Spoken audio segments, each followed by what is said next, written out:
everyone. Welcome to English for You. I'm Mike. And I'm Sam. And today we are talking about Broadway, although today we are day 3, so we're going to be going very far away from the real main Broadway Avenue. We've done that, seen that. That's old hat. That's the boring stuff that everyone knows about. Today we're going to show you some of the really interesting stuff that you'll find off Broadway. So it's not just off Broadway, it's off Broadway. That's exactly right. And that tells you that it's going to be very unique, very creative, and very interesting. Now, we don't live in Manhattan. No. We can't go to Broadway, but they do have theater here in Taiwan. Have you ever gone to see a play, a musical, something like that here in Taiwan?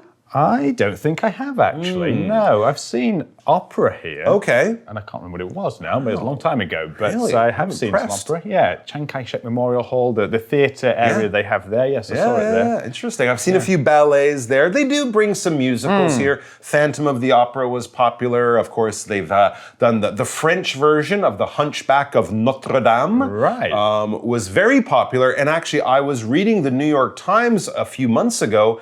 That show was going to Broadway for the first time only recently, but it had actually traveled around the world and been in Taipei 3 or 4 times even before it went to Broadway. But some Broadway shows, of course, like Cats, like Phantom of the Opera, a classic Cole Porter, Anything Goes. They've done that here in the big theater at Chiang Kai-shek Memorial Hall or in Taipei Arena in that's another popular place to have them, That's right. And we also kind of have an off-Broadway. There have been some theaters around the town.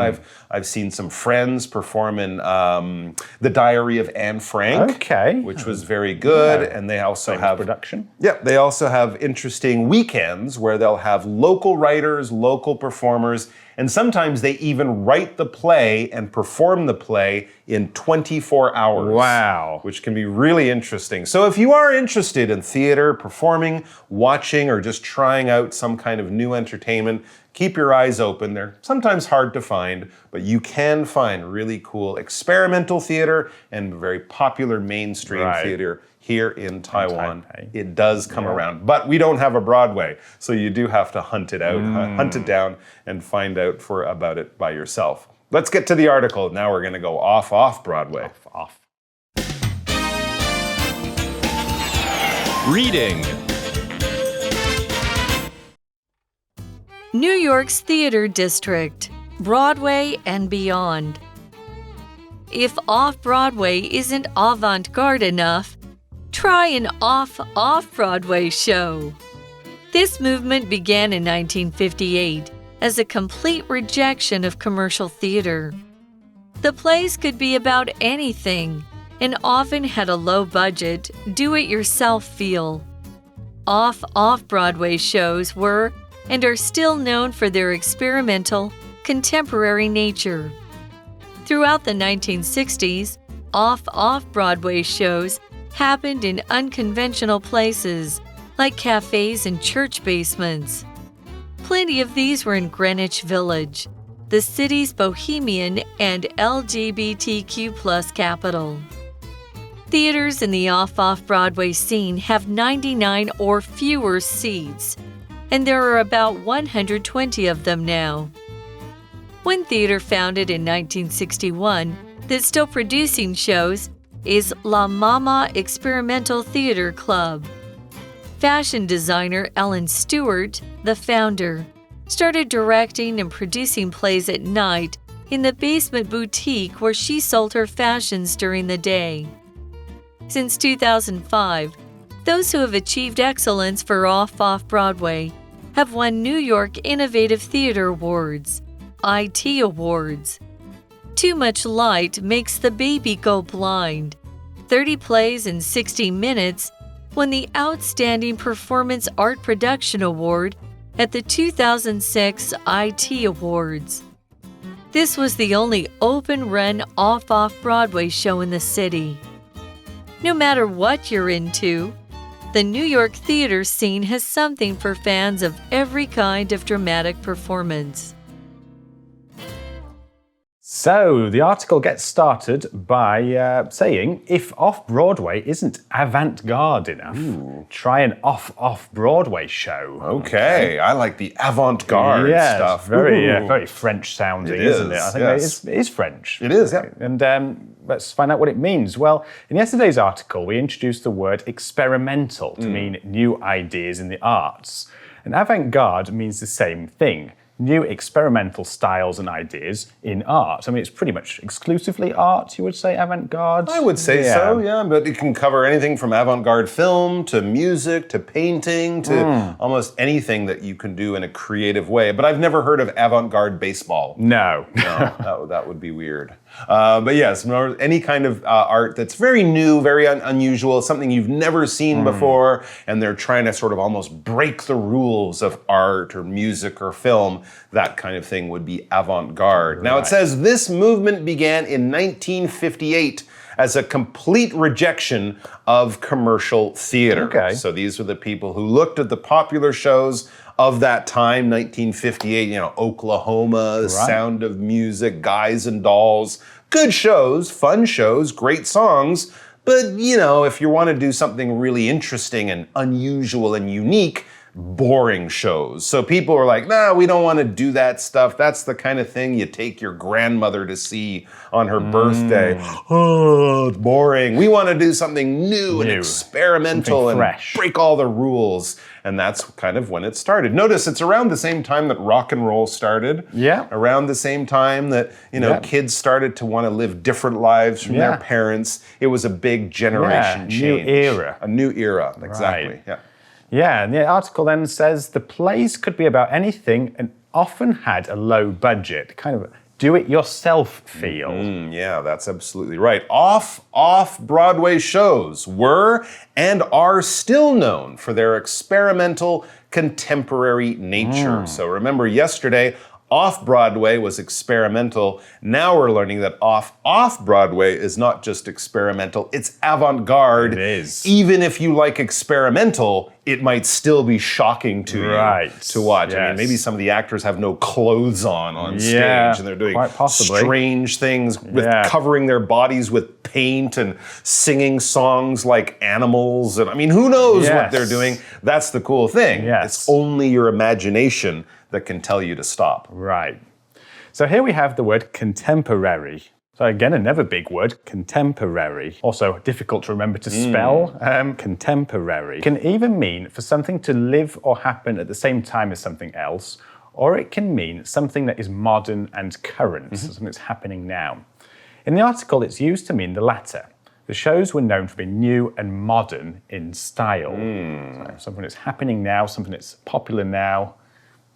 That's right. For now. Anything that's on the top, in the top 10, that's contemporary music. Yeah. But if you're like, oh, I like to listen to jazz from the 1940s, well, that's not contemporary anymore. That would be an older style of music. Now, it started off around 1958, and it continued to attract people who wanted to do something new and experimental and avant-garde. It says throughout the 1960s, when the avant-garde became even more popular, off-Broadway shows happened in unconventional places, like cafes and church basements, or even in people's homes, or in empty warehouses, or basically places you would not expect to be going to watch not big a play or a musical or something like that. So that was part of it. They would be entertaining you in weird ways, in weird places. And this happened throughout the 1960s. How weird.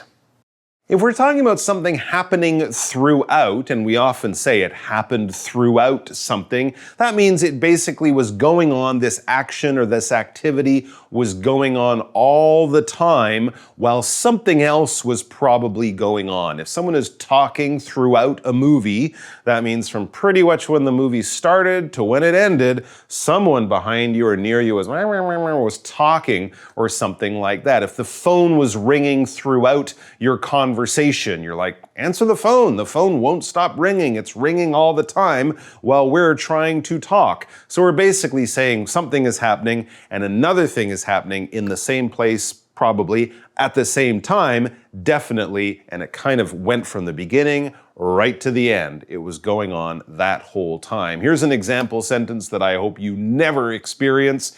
It wasn't a fun plane trip for most of the passengers because a baby was crying throughout the flight. Wah, wah, wah. 18 hours from Taipei to Rio de Janeiro. Wah, wah. Ugh. So throughout the 1960s, these experimental avant-garde shows were going on in strange places. We read like a cafe. Right. What is a cafe? It's a coffee shop. Okay. That's all it is. Fancy word for a coffee shop. It's a French word. It's the French word for coffee, and we also use it to talk about a place you go to get coffee. A coffee shop. It's like a restaurant. It might have simpler meals. It's not a cafeteria. No. That's a little bit different. A cafeteria might be a big dining area. Yeah, in a usually school, for food, isn't it? Or a really? hospital, and it's mostly for food. Whereas a cafe would have lots of different kinds of coffee and maybe small snacks, pieces of cake, things like that. A good place to have a little break in your day and meet your friends for a little chat, or just sit there and take pictures of yourself. I don't know, whatever you like. For example, Wendy runs a small but busy cafe inside the main train station. Okay. There you go. So she might have a few tables, but she probably gets lots of people buying their coffees to go. Yes. And we also have the word unconventional. Okay, that's another big word, unconventional.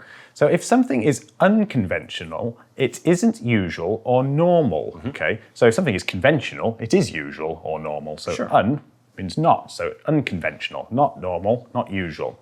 So in the article, it's been used to say that cafes and church basements aren't normal places to hold plays. I agree. So theatres would be conventional places to hold plays. Makes sense to me. All right. So if it's a little out of the ordinary, if someone says, oh, we did this for our holiday, you go, oh, that's interesting. I've never heard of anyone doing that. It was probably an unconventional holiday. Right. Now we also learn a little bit about how far off Broadway or away from Broadway in Manhattan these places were. Right, so how far away? The article is going to tell us. Plenty of these were in Greenwich Village, the city's bohemian and LGBTQ plus capital. There you go. That's another district of Manhattan, but it's south of Broadway. It's down near down the Lower East Side and Bowery, that kind of area. Very famous for students living there, for artists living there, poets and folk musicians and things like that. And still a wonderful place in New York City, Greenwich Village. There were plenty of these places down in this district of Greenwich Village. When we say plenty, it's a lot of, more than enough of. If you have plenty of stuff, you're like, hey, don't bring any more. We have enough and probably extra too. Yes. All right, so basically saying there's a large number, there's a lot of, something like that. For example, make sure you have plenty of snacks for when we come over to watch the big game. Right. 8 people watching the game, 1 bowl of peanuts will not be enough. No. You got to go to Costco and buy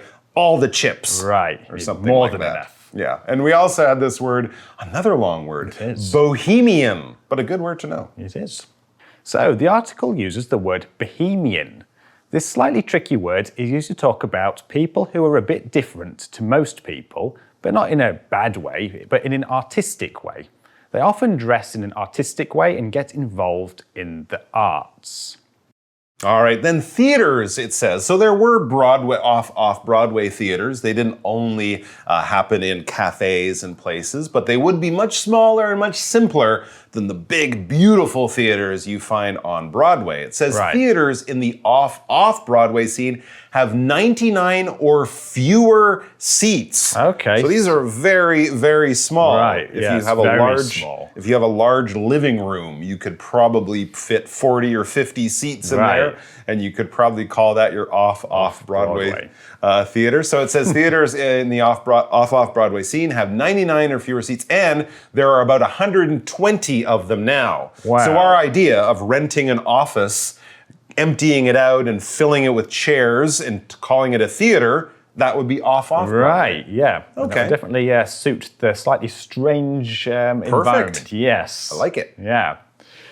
So, the article moves on to say one theatre founded in 1961 that's still producing shows is La Mama Experimental Theatre Club. Wow. Have you heard of that? No, I haven't, but I like the name. Yeah. Right? Because the Broadway theaters would, the Paramount, the Pantages, the Majestic. Right. They would kind of have standard theater names, but La Mama Experimental Theatre Club. That is a very unusual name for an unusual theater, and it was started by probably an unusual person. I would think so. Who we meet next. It says fashion designer Ellen Stewart, the founder, started directing and producing plays at night in the basement boutique where she sold her fashions during the day. Wow, so cool. She was probably a bohemian person. She was probably tired.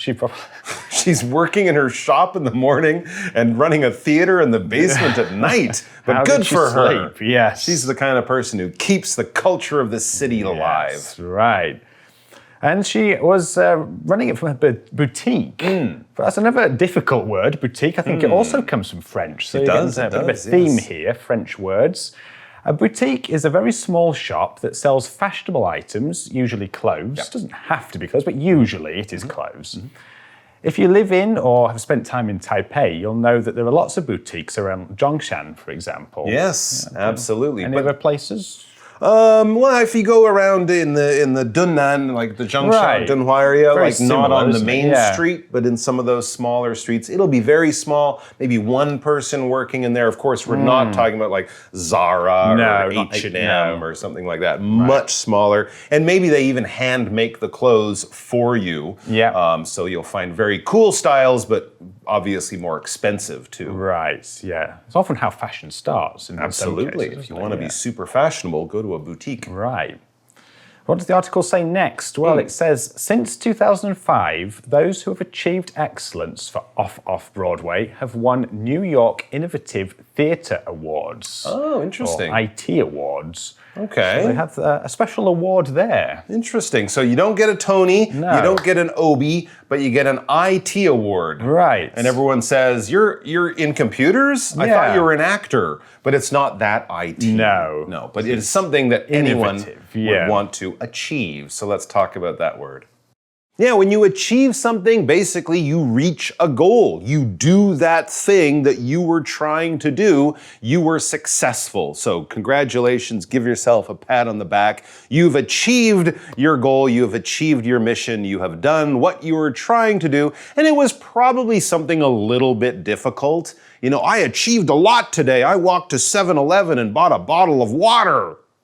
Yeah, no. You can achieve a really good score on a test. You can achieve your goal of scoring in a baseball game or something like that. You can achieve your goal of getting into that difficult school that you always wanted to get to, or climbing that mountain that you've worked hard to get to the top of. So well done. For example, Lou achieved his goal of becoming the captain of the university basketball team. Well, good for you, Lou. I'm sure you're going to go on to have a great career. Yeah, and if you achieve excellence, well done. You have reached a very high level of performance. That is what excellence is, right? Excellent. If you want to be really good at something, maybe the best in the world, or maybe in, the top 5%, you are going for excellence. You are going for very good performance, very good results, very high standards. So good job. For example, we could say from a very young age, Mozart was famous across Europe for his excellence in music. I think he was playing concerts when he was like 5 years old and writing symphonies when he was 7 or something like that. A high level of excellence in music. Right. Back to the article, it says, too much light makes the baby go blind. 30 plays in 60 minutes.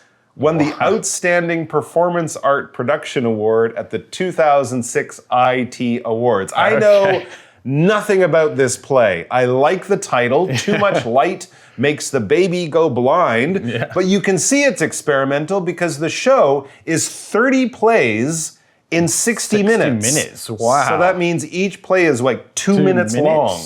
This is not The Lion King. No. This is not Hamilton. This is something really different, really special, unique, really experimental. Right. And obviously it was good because it was outstanding. And Right. if something is outstanding, it probably has reached a high level of excellence. Right. Because it stands out from the crowd. It's special. Makes sense, yeah. Usually we would say this is better, of course. It's not much worse than other things. It's much better than other things. So it will be, one of the best, or it will win the prize, or it will get special recognition. That one was really, really good, for example. That's what we're saying. For example, Bobby's outstanding performance in that movie won him an Oscar award. He was obviously very outstanding. Right, okay, yeah, that makes total sense. Let's move on with the article, which then says this was the only open-run off-Broadway show in the city. Wow, it's even more special for that reason. So then, as we wrap things up, we read, no matter what you're into, the New York theater scene has something for fans of every kind of dramatic performance. Absolutely. So it seems. You might go there saying, I want to see The Lion King, I want to see The Sound of Music, whatever, one of those big shows, and that's great. But the good thing is, off Broadway, the tickets are probably really cheap. You can probably walk up to the door that night and buy them. Yeah. Whereas a lot of the other shows, you'd have to get them months before or stand in a line for hours. Yeah. So if you do go to New York, don't just limit yourself to the big, famous shows that everyone knows.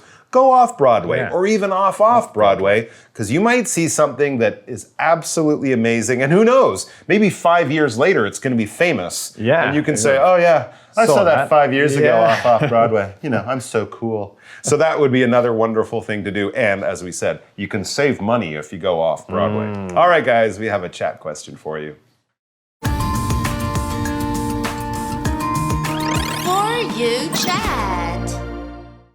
All right, so here we have a chat question to kind of get our creativity going. I will ask you, since you're a creative guy and a writer too. Right. What topic would you write an off-Broadway play about, and why?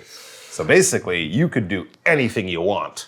That is a very interesting question. Now, I could do something about a writer, since I am a writer. Right. But I don't know how to make that particularly experimentally. Off Broadway has to be something really special, doesn't it? It has to be something really experimental. Yep.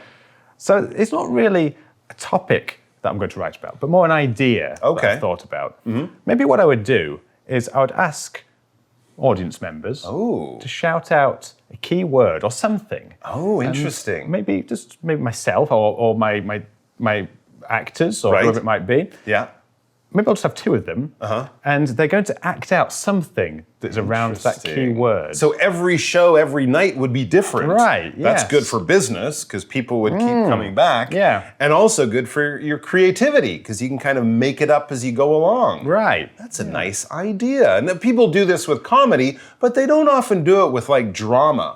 So you could do it like in a different way every time. yeah. Or sing songs about it too. Right. Who knows? So there you go. A very open-ended idea, but that's kind of perfect for off Broadway. It's very experimental, and the audiences would love it because it would change each time they go see it. So what about you guys? Do you have a wonderful topic that you always thought would be a great play or musical? Have a chat about that. And if you're really inspired, go off and write it, and maybe we'll be paying to see your show. I hope we will. Off Broadway in a few years. Take care of yourselves, everyone. We'll see you back here soon. Until then, bye-bye. Bye. Vocabulary Review. Throughout. There were problems with COVID-19 throughout the year 2020, and there continue to be problems now. Cafe. Cafe. Every Saturday afternoon, John loves to sit in his local cafe, drink coffee, and read a book. Plenty. There was plenty of food at the party, so we could all eat as much as we wanted. Achieve. After much hard work and practice, Lisa achieved her goal of running 5 kilometers in 40 minutes. Excellence. Marcy always shows excellence in her work, and I think she should get a raise. Outstanding. Terry is an outstanding baseball player. We need to get him on our team. 智慧小补帖。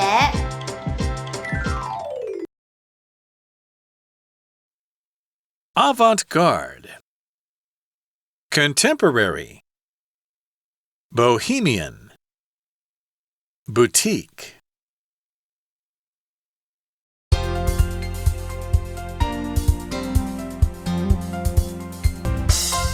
以上节目是由活用空中美语制作，活用空中美语杂志，请洽询全国各大书店。